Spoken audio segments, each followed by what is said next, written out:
Welcome back to another episode of The Future Plays Here. I'm your host, Trey Hall. And today I have a very special guest, Vincent D. Johnson.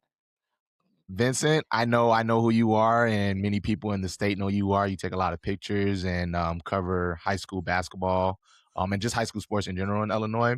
But for the people that do not know who you are, could you just give a brief overview of who you are and what you do?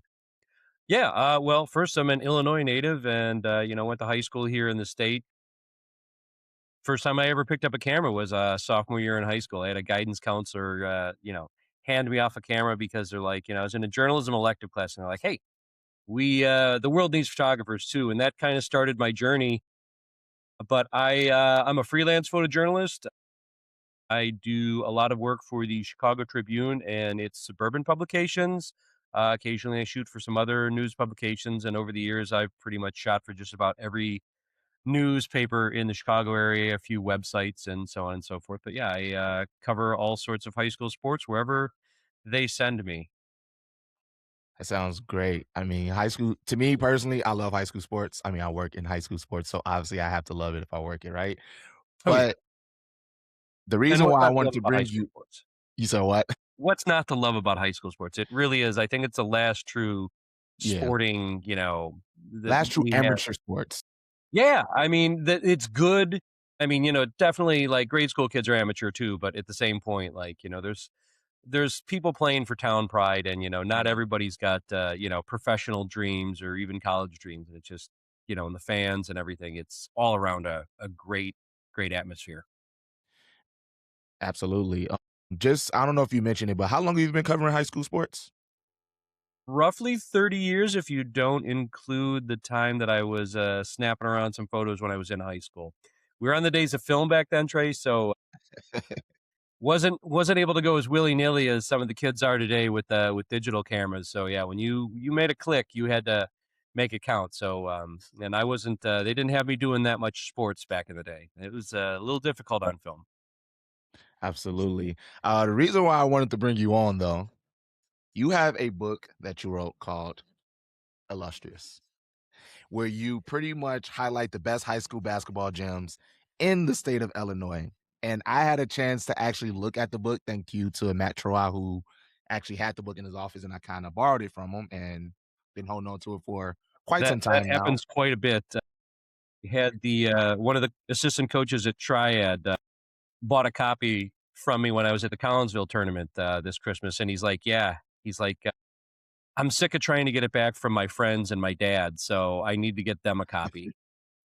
Yeah, it's really good actually, and I just want to start off when at the beginning of the book when you open it, it says that you dedicated the book to your sons Alexander and William for going on countless road trips for you in the state.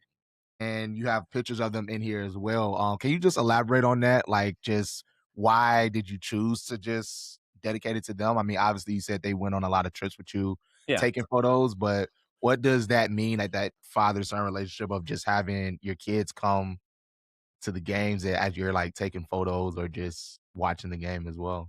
Well, first I gotta put in a little joke that, legally you can't leave kids at home, under the age of 14, so that's why they were with me on so many of these trips, and a few assignments every now and then, you know, throughout the days. But yeah, my dad was a big road tripper, and he used to take us, me and my sister on road trips. And so, doing road trips and just seeing the country and the state, I think is, it's a great way. Too much of us were in a hurry to get to the destination, and we forget, some of the best times we actually have ever had were the journeys to the destination, not the actual destination. And so, that's just, I don't know if I'm going to make another book, Trey. This I would like to.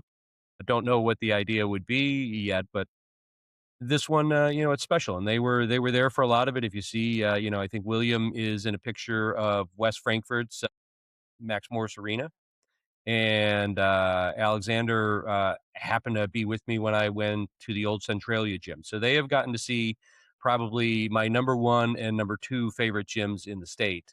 Um, so yeah, they've been around for a lot with me. I love them both, and yeah, it's just been a great time to be able to share that experience with somebody and not, as a photographer, you're usually just behind the camera, you're kind of quiet. There's not a lot going on. So to have somebody there with me and, every now and then they like to pick up one of my extra cameras and take some photos of their own. Actually, Alexander's got a two Yeah. photos that are in the book that he took. So one at Oh, Old really? Centralia. Yeah. He's if you go through and look, there'll be a little photo by Alexander Johnson underneath one of them. And he also took the author photo of me. Very nice. Does he take pictures now on his own by chance, or is it just A little bit. He's got an old Super 8 VHS camcorder that he likes to mess around with every now oh, and that's again. nice.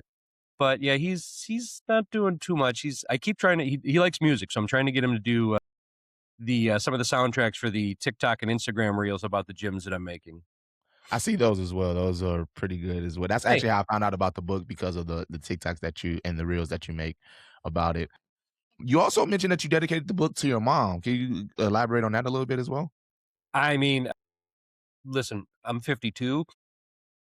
That would take way too long. It's the proverbial. I mean, my mom's great, and she's been there with me through the best of times and all the times that I screwed up in my life. So, definitely had to give mom a shout out. Absolutely. Shout out mom. Speaking of you, you mentioned in the book, and this is like in one of the first few pages, Imma just go to it. You Sure. mentioned that you attended Joliet Catholic, right? Yeah. But while it was still an all-boys school, and then kinda you saw the transition from it being an all-boys school to a co-ed academy, Yeah. and you mentioned that that's kinda like where your photography journey started in the book, Oh yeah. but also you mentioned that because I guess was it a counselor that took a bet on you? I think his name was Yeah. Mr. Yeager, am I saying that correctly? Yeah. Pat Yeager. Pat Yeager, and you mentioned that you've gotten many different chances to, kind of correct your mistakes of what you've done in high school. You mentioned a journalism class or English class that You you got could like just a say D it, plus Trey. I in. said that I was a screw up. I was trying to In say it high as school, I was nicely a as bit of a screw possible. up. Trying to say it as nicely as possible, but you were introduced to it in high school and you decided to put it down while you were in high school. Yeah. But as time goes on and you get into your career, like you mentioned, you've been doing it for 30 years. Yeah. How did It's how did how did it come from, starting in high school, not wanting to be a part of taking the pictures, you wanted to actually be in the pictures, yeah. to actually going back to being behind the person who takes the photos? What was that like? I don't know. It's one of those things like I can't explain it. I missed it. Like you pick up the camera, you start taking photos. And I think a little of it is, my friends always find some of the work I do because I'm not just high school sports. Like I'm out there shooting news. There's different wire services that I, you know, work for. I was covering protests this summer against ICE. I've been tear gassed a couple of times over this. It was funny. One Wow. Friday in October, I went from being tear gassed in the morning to shooting high school football at night, and, My that was goodness. just that was an average Friday for me. So, yeah, I mean, there's a little bit of that excitement in the access, you get a little bit of there's definitely more than a few photojournalists that are adrenaline junkies, for sure. I will say I'm borderline on that, but it's just there's something about being out there and holding that camera and taking photos. It's hard for me to take road trips without pulling over. It's actually one of the things my kids will tell you is, when I start breaking out in the middle of nowhere, they're like, "Dad, are you pulling over to take another picture?" And I'm like, "It's what I do. Leave me alone." It's just I can't explain it. It's ingrained. I think it's the same thing, composition and just seeing images. When you're covering sports, a lot of it's about knowing what's going to go on next. Like if there's a end of the game field goal that could win it, like you want to be in the right position where you could catch the kicker celebrating and the other team running onto the field. But at the same point, like you've got to look for the heartbreak from one of the teams if they make it or if they miss. So there's a lot of that, but there's just other stuff where having an eye, I don't know if I could ever teach having an eye. I could teach looking for the moments, but being able to frame up certain things, some of it comes with practice and practice and practice, but some of it's just you. I mean, if you have a vision and you put it out there and you do something that nobody else has seen before, or you cover the sport in a way that nobody else has seen. I was always really surprised with this book, actually, that nobody else had done it. When I first came up with the idea in 2012, I was like, "Oh, that sounds like such a simple idea."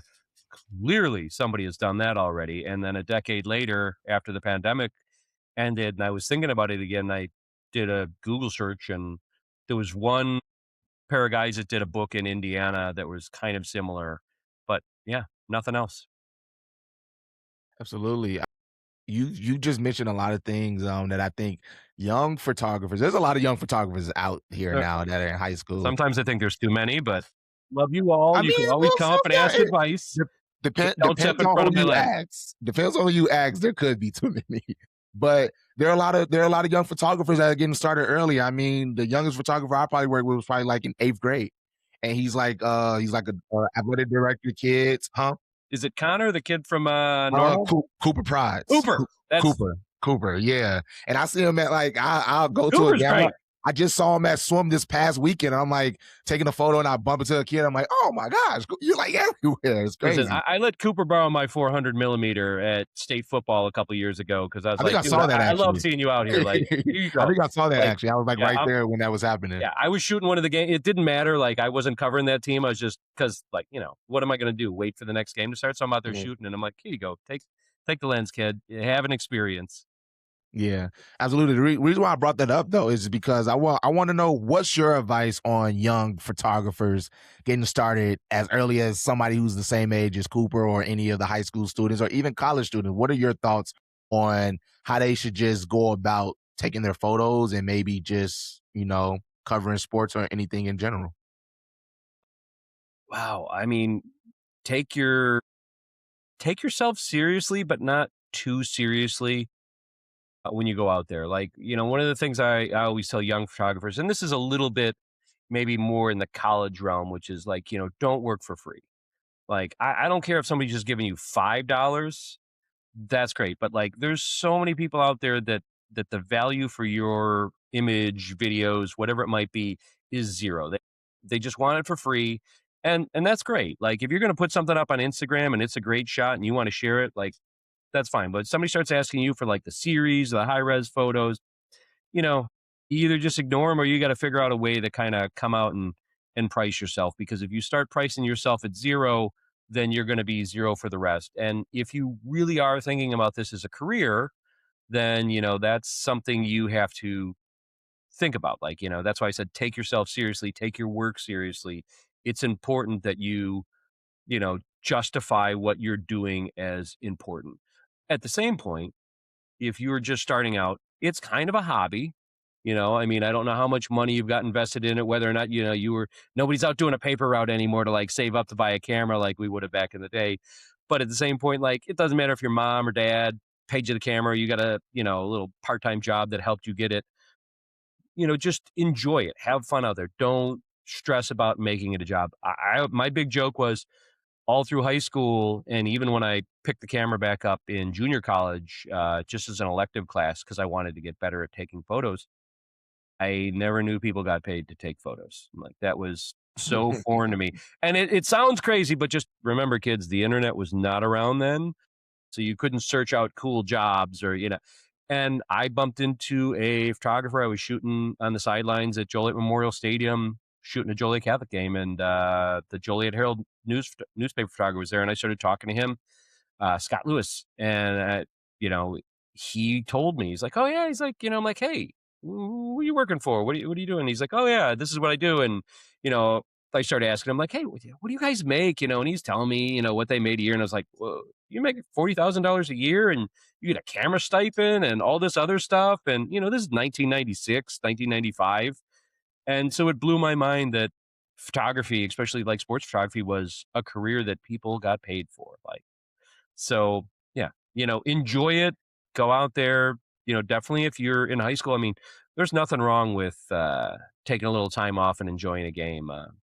I know I want to say Pat, I can't remember his last name, goes by Pork Oh, Visuals. Yeah, Patrick Oakley. I work with Patrick a lot. Oakley, Yeah, yeah, he Oakley, thank shoots you. a I lot of couldn't my remember his videos. name. Yeah. He was at the Marist Rich Yeah, he goes to Marist. regional Yeah, thank you, final Mary. the other day, and I saw him over there just kind of hanging out in the stands for a little bit with some of the fans and letting some of the other kids take a picture. So it's Yeah. nothing wrong with enjoying your school year. You're only in high school once. That camera's going to be around for quite some time. So Don't snooze on being in there with your classmates and having a good time at a game.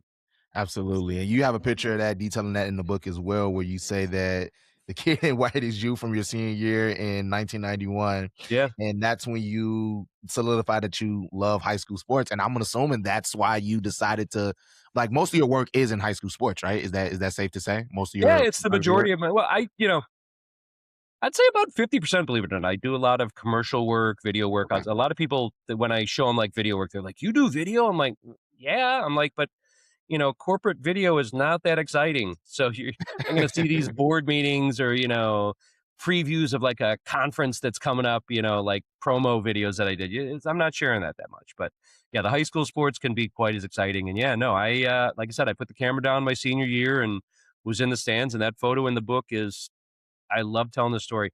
That was a Mount Carmel versus Joliet Catholic football game at Gately Stadium. Am I able to show it in the Yeah, camera? go ahead, show it. Yeah, no, if you notice, I brought the hair back. So I started growing my hair out again. Looks just like it did in the book. But yeah, this is a crazy game. It ended up going into double overtime. Mount Carmel was a 5A state champs. Joliet Catholic was a 4A state champs the year before. It was the first game of the next season, and we had there was at least three, four future NFL players on the field there. So Mike Allstott was a running back for Joliet Mike Catholic. Allstott, oh my goodness, I haven't heard that name in a long time. Yeah.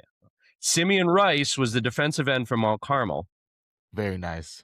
Matt Cushing, who was a tight end, played a couple years for the New York Giants, was, playing for Mount Carmel. And then there's this guy named Donovan McNabb. He was sitting on the bench as a sophomore backup QB. Yeah, I have no idea who that is, Donovan Yeah, McNabb. never heard of that dude? Yeah, Never heard you of that should guy. Google him. No, I'm joking. He did a thing or Donovan two. McNabb's a legend. If you know Mike A Allstott, legend. yeah, I'm pretty sure you knew who, yeah. Yeah. Yeah, so, going back to the book, because you mentioned earlier, and correct me if I'm wrong, but you said you had the first idea of the book back in 2012? Yeah, I was covering a girls' basketball game. Absolutely remember it. And this is back in the day when, and I will say this, I used to get a little mad when the photo editors would give me the girls' basketball assignment. I'd be like, "Come on, man! Like, let me shoot the guys' stuff. Like, girl stuff isn't that great."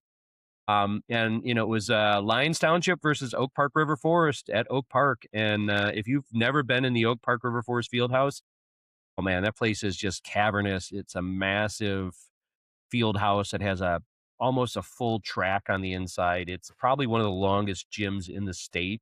At least in the book, it's the longest. I think it's like 170 meters or something like that long. It's huge. And that's when I was just looking around. I'm like, wow. Because I'd already been thinking, there's a couple of cool high school football stadiums out there. Peoria's got one, Joliet Memorial's another, Rock Island's got a great one. If you've never been to Lane Tech's football field, like it's Yeah, I like that one. chef's kiss. I mean, it's just a beautiful, beautiful field, beautiful school too. Um, and so I'd kind of been thinking about just doing a little photo story on that because I don't think there's enough to actually put a book together. But when I walked in there, I was like, yeah, this would be a good idea too. Do a little photo story, maybe a little book about the cool high school basketball gyms in the state. And yeah, I thought it was too easy of an idea and that somebody else had to have already done it. Absolutely. So, when you say the best high school gyms in Illinois, what qualifies as the best? Is it the architecture, atmosphere, history, community? What do you qualify as the best? Because there's many gyms in Illinois, and obviously you've been to a crazy amount of them, but what qualifies as the best to you? Well, I mean, first of all, let's be honest. The best title is just that's a marketing ploy because, that just grabs your attention right there. I would if I was being truthful, I think the book should be called the most interesting high school basketball gyms in Illinois because absolutely one of the things, in the TikTok reels and the Instagram reels, you'll see that I kind of rank them. If you look at the little slide clip before you go in, you could see where I rank them, but I never actually say it in the book or in the videos where I rank them. Because one of the things I decided early on was there was no way I was going to put my personal rankings in this book. I think it would taint the book. The book is there so that people can judge for themselves because it's a lot, there's 850 high schools roughly in this state. That's a lot of gyms to go out and see.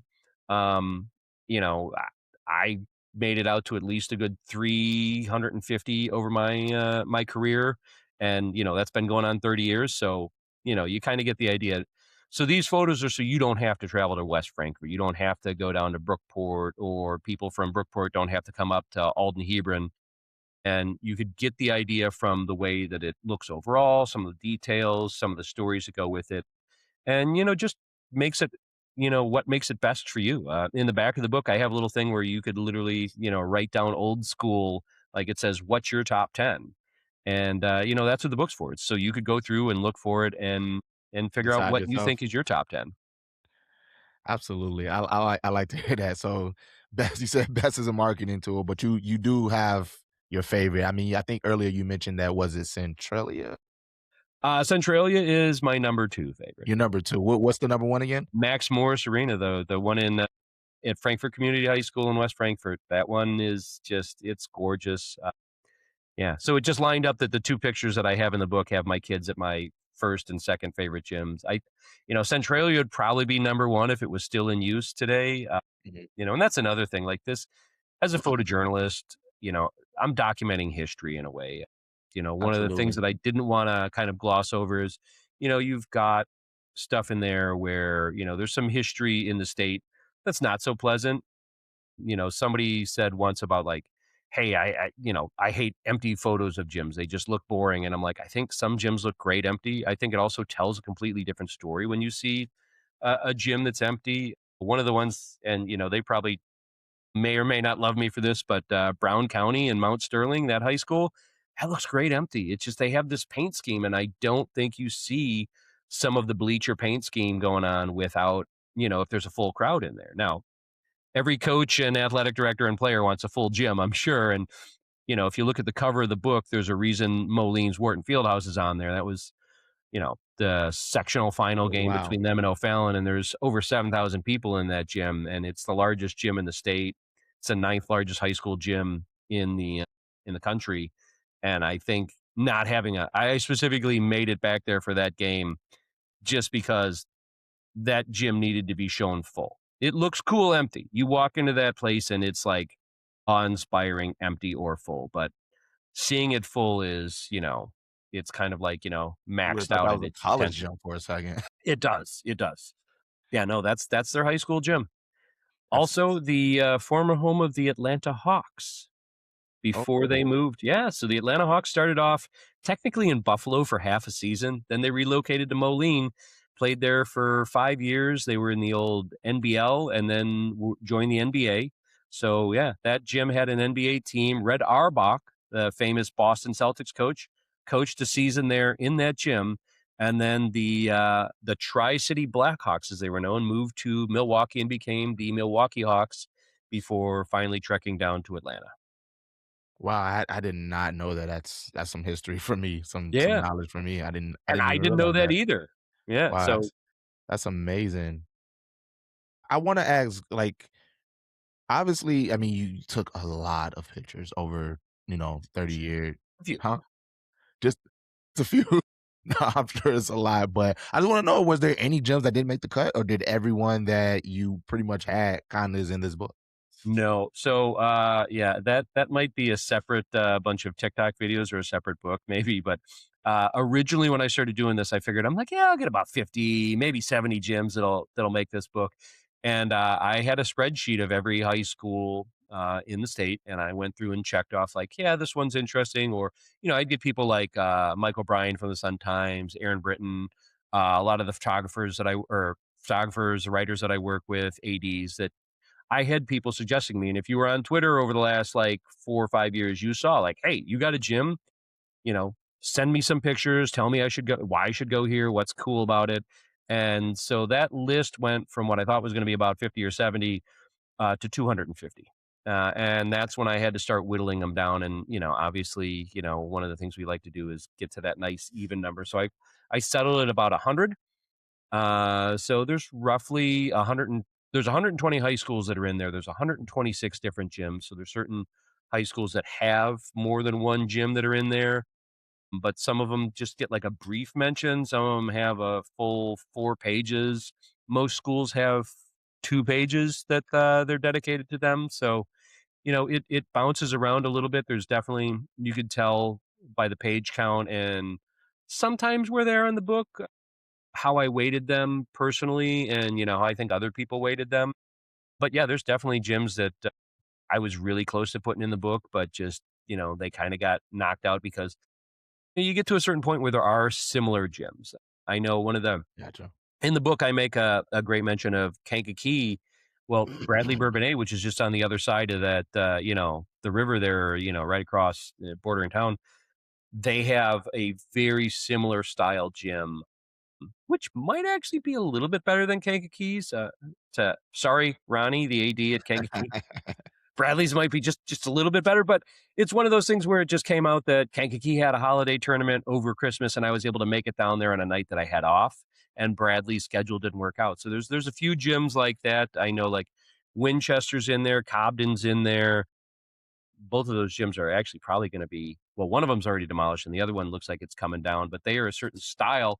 And I want to say, you know, Pittsfield's in there with the same look. So there's 6 gyms that have that honeycomb ceiling look, but there's probably about 20 of them in the state. So, you gotta do am I gonna put all 20 in there? I'm sure they would like that, but, I only have so many pages in a book. Absolutely. But I mean, you still got a decent amount in there as well. So I definitely want to encourage people if they haven't checked out the book yet, check out Illustrious. Where can they purchase it at?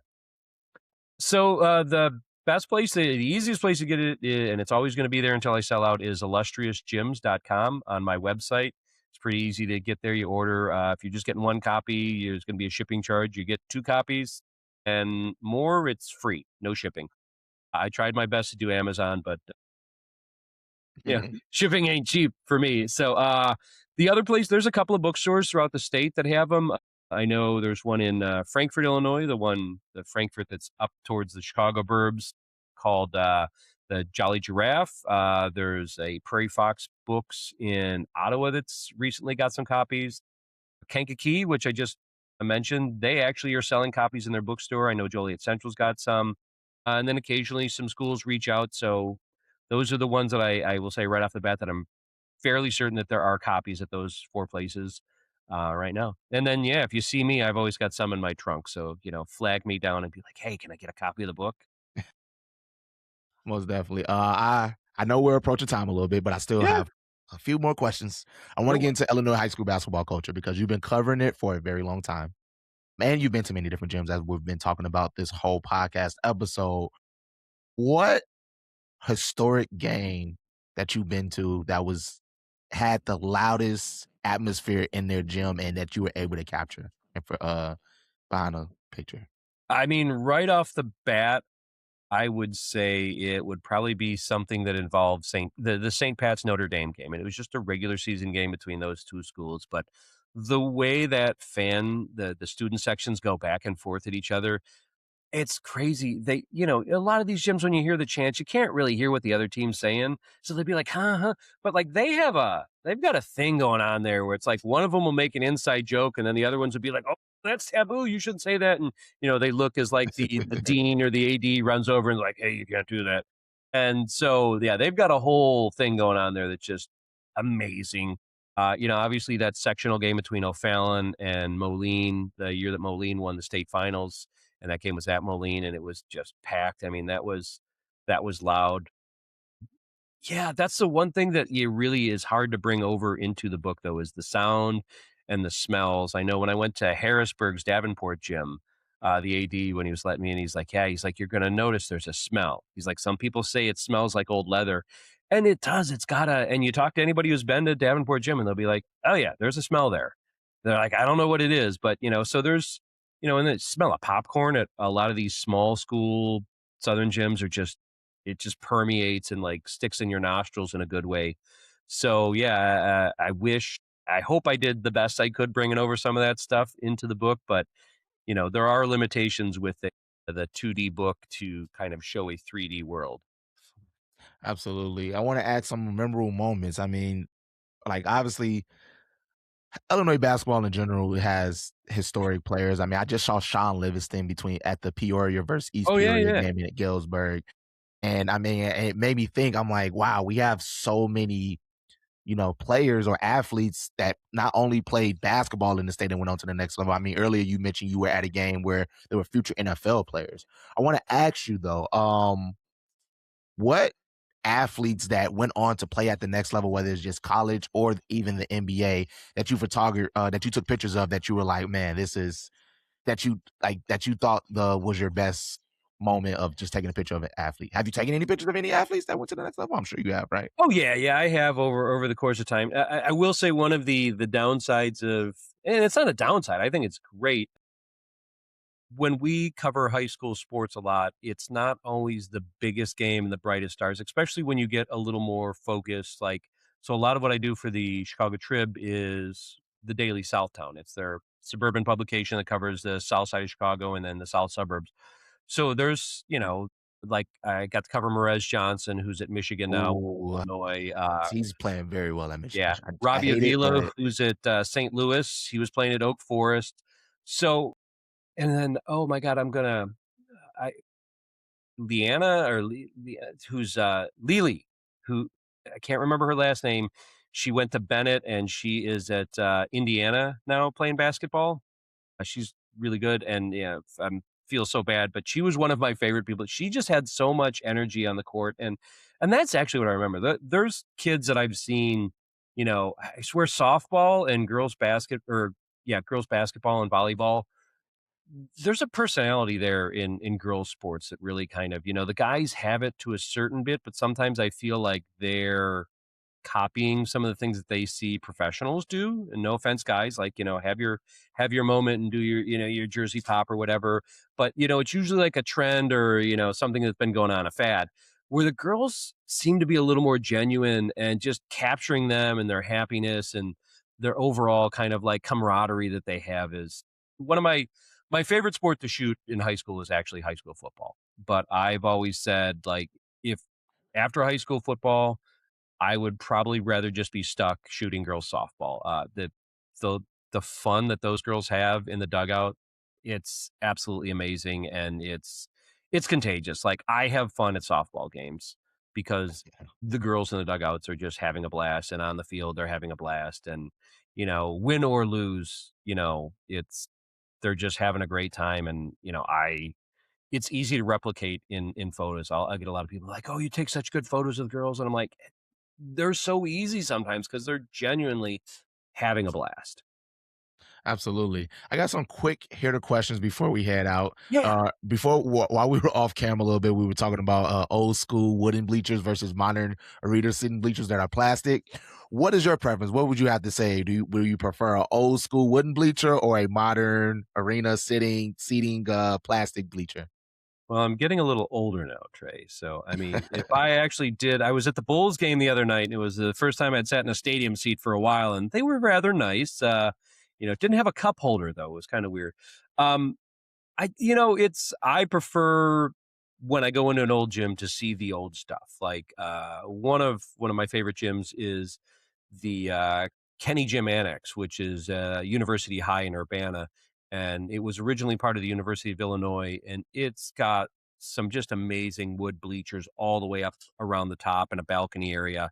And it's cool to see that when they have replaced part of them, they've just replaced them with wood that looks like it was. I think that's one of the nice things about wood is you can go to Home Depot and get something and just use a router and a saw and make it blend right in with what you've had all there ready there for 100 years.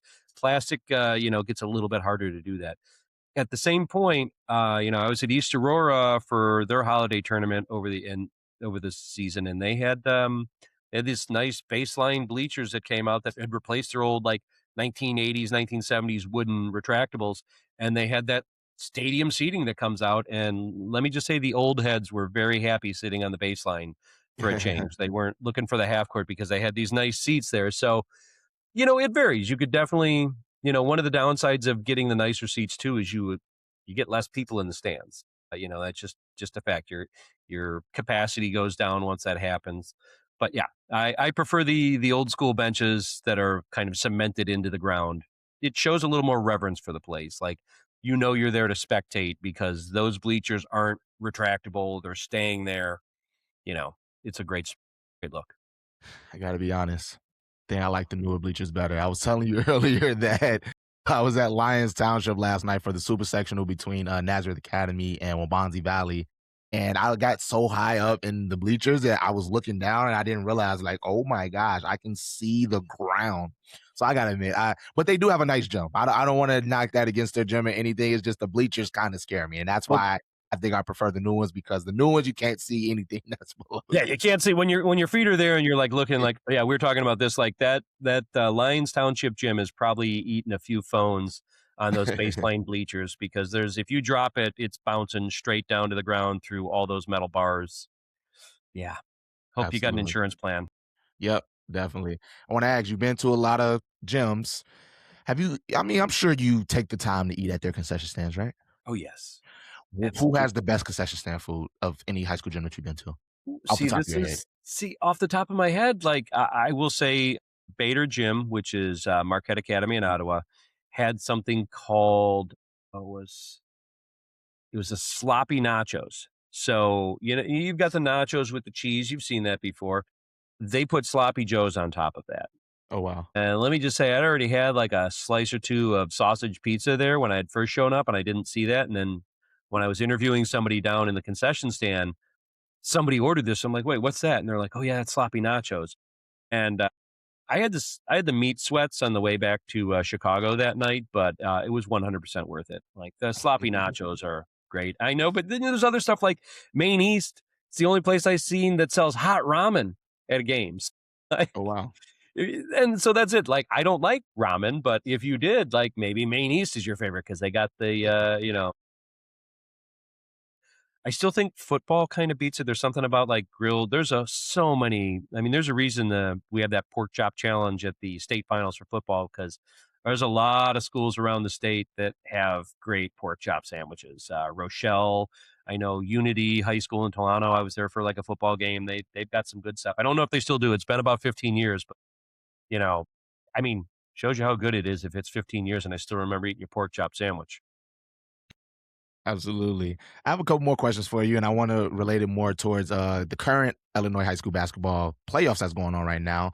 Yeah. You mentioned to me that you were at a super sectional last night. And then the girls, pretty much the final four matchups for the girls' state series is already set now, and the state playoffs will take place this Thursday. I mean, state finals. I'm sorry, state finals will take place this Thursday into Saturday.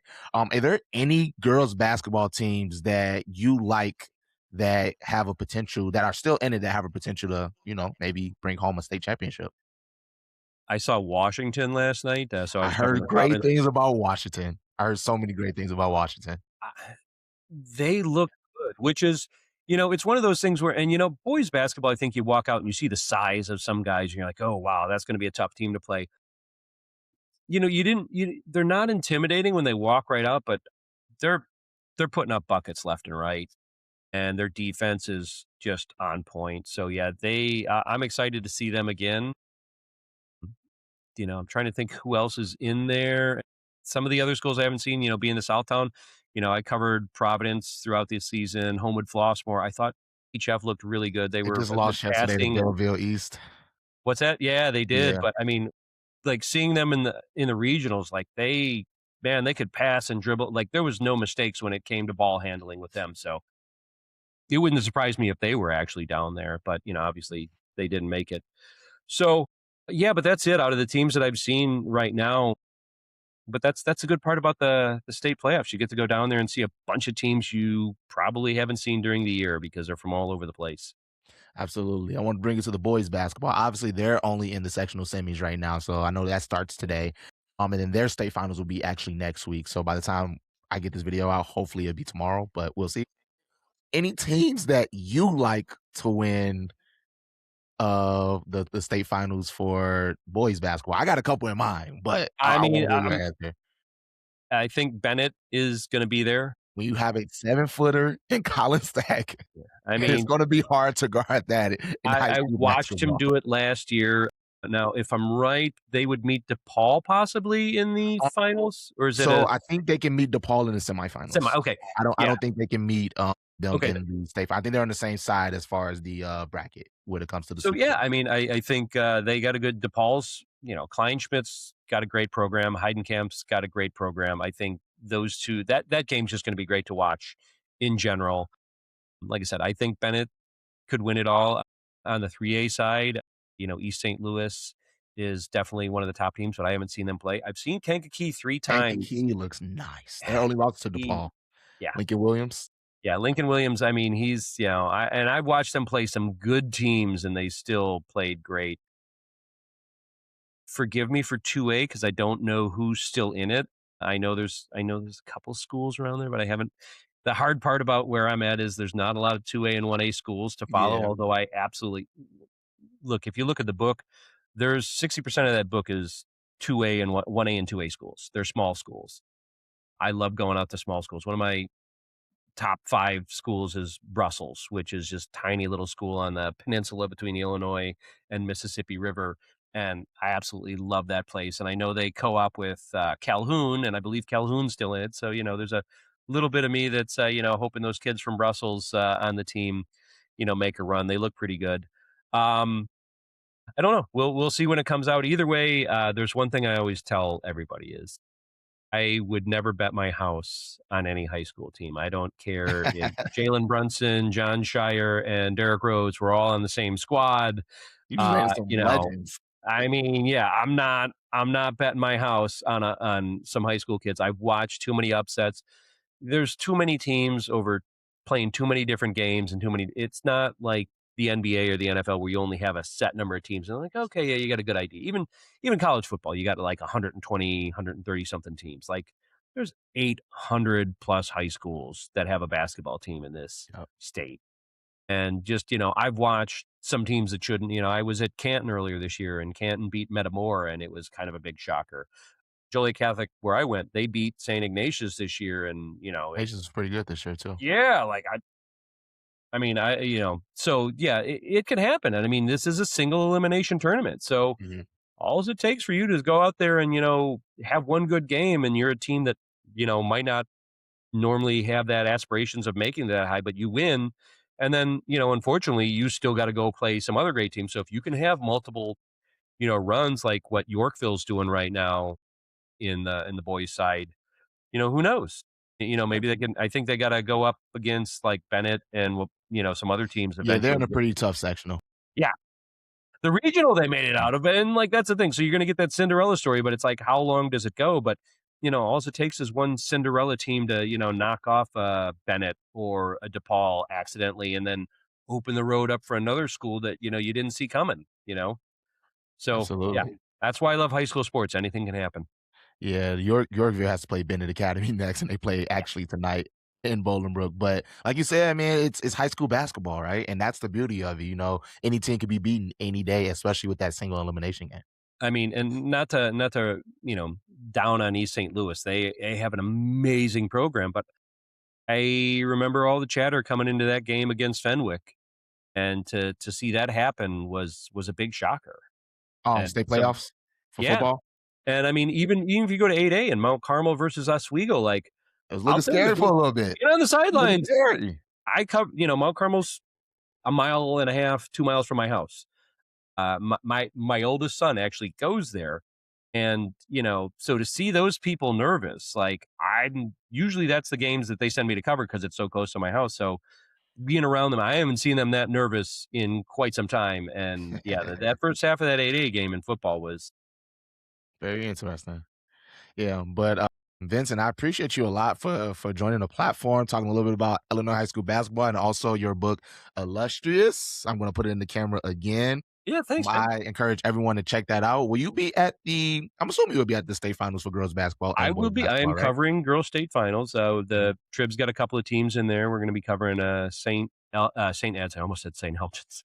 And then I know I want to say who else is in there. Loyola's in there, and don't kill me for forgetting everybody else that's in there. But I think I know we got a you few all teams. cover Nazareth at all? At all? Yeah, Naz is the other Nazareth one that is we're in there, so covering. So yeah. those are a little, yeah, those are the West and North teams. I don't get to see that much during the regular season, but when the playoffs come around, so yeah. And one of the things I love telling people is, live outside the book. Like, that book is great to show you everything in the state, but it's so much better when you get out to some of these gyms. So just literally like find a couple of gyms that you want to go see. I know Ottawa's got a sectional that they're hosting. Michael Bryan said he's never, in his podcast, he said he'd never been to a game at Ottawa, and he's unfortunately going to miss it this year. And I know Kankakee is playing, I forget who, East Peoria. They play East East Peoria Peoria tonight, on Wednesday. or when, yeah. So I will be that's at going to that be game. That's that, gonna be that a great game. yeah, Quentin Kidd versus Lincoln Williams. That's gonna be a game to see. yeah. So get your butt to Ottawa because you're going to get a great gym and a great game. Might be a little bit of a drive, but go get out. Weather's getting better. Absolutely. Well, Vincent, I appreciate you a lot for taking some time to Thank on you. the platform. I'm sure I'll be seeing you Oh very yeah, soon. I'll see you. I'll be seeing you very soon. So I'm we'll talk everywhere. more in person. But this is the Future Plays Here podcast featuring Vincent Johnson, and we are out.